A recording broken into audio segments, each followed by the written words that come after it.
धन्यवाद सभापति महोदय। इस साल हमारे क्षेत्र में अतिवृष्टि के कारण खेती और फसलों का बहुत नुकसान हुआ है। इस संदर्भ में जो केंद्र सरकार की नियम के प्रकार नुकसान भरपाई दे रहे हैं वो बहुत कम है।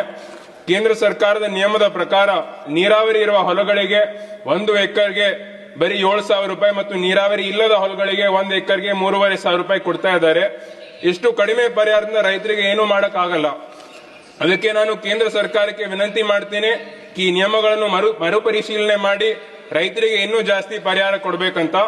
ಅದರ ಜೊತೆ ನಮ್ಮ ರಾಜ್ಯ ಸರ್ಕಾರ ಒಂದು ಸ್ಪೆಷಲ್ ಪ್ಯಾಕೇಜ್ ಅನೌನ್ಸ್ ಮಾಡಿ ಹೆಚ್ಚುವರಿಯಾಗಿ ಪರಿಹಾರ ಕೊಡ್ತಾ ಇದ್ದಾರೆ। ಅದಕ್ಕೆ ನಾನು ಕೇಂದ್ರ ಸರ್ಕಾರಕ್ಕೂ ವಿನಂತಿ ಮಾಡ್ತೀನಿ ಕೇಂದ್ರ ಸರ್ಕಾರನೂ ಕೂಡ ಒಂದು ಸ್ಪೆಷಲ್ ಪ್ಯಾಕೇಜ್ ಅನೌನ್ಸ್ ಮಾಡಿ ರೈತರಿಗೆ ಹೆಚ್ಚುವರಿಯಾಗಿ ಪರಿಹಾರ ಕೊಡಬೇಕು।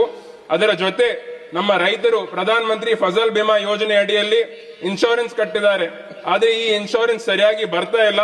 ಅದಕ್ಕೆ ಕೇಂದ್ರ ಸರ್ಕಾರ ಇದನ್ನು ಪರಿಶೀಲಿಸಿ ಸರಿಯಾದ ಇನ್ಶೂರೆನ್ಸ್ ನಮ್ಮ ರೈತರ ಖಾತೆಗೆ ಸರಿಯಾದ ಸಮಯಕ್ಕೆ ಕೊಡಬೇಕೆಂದು ನಾನು विनंती ಮಾಡ್ತೀನಿ।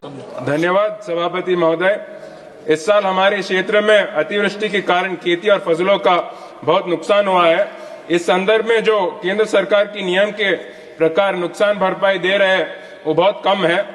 ಕೇಂದ್ರ ಸರ್ಕಾರದ ನಿಯಮದ ಪ್ರಕಾರ ನೀರಾವರಿ ಇರುವ ಹೊಲಗಳಿಗೆ 1 ಎಕರೆಗೆ ಬರೀ 7,000 ರೂಪಾಯಿ ಮತ್ತು ನೀರಾವರಿ ಇಲ್ಲದ ಹೊಲಗಳಿಗೆ 1 ಎಕರೆಗೆ 3,500 ರೂಪಾಯಿ ಕೊಡ್ತಾ ಇದ್ದಾರೆ। ಇಷ್ಟು ಕಡಿಮೆ ಪರಿಹಾರದಿಂದ ರೈತರಿಗೆ ಏನು ಮಾಡಕ್ ಆಗಲ್ಲ। ಅದಕ್ಕೆ ನಾನು ಕೇಂದ್ರ ಸರ್ಕಾರಕ್ಕೆ ವಿನಂತಿ ಮಾಡ್ತೀನಿ ಈ ನಿಯಮಗಳನ್ನು ಮರುಪರಿಶೀಲನೆ ಮಾಡಿ ರೈತರಿಗೆ ಇನ್ನೂ ಜಾಸ್ತಿ ಪರಿಹಾರ ಕೊಡಬೇಕಂತ।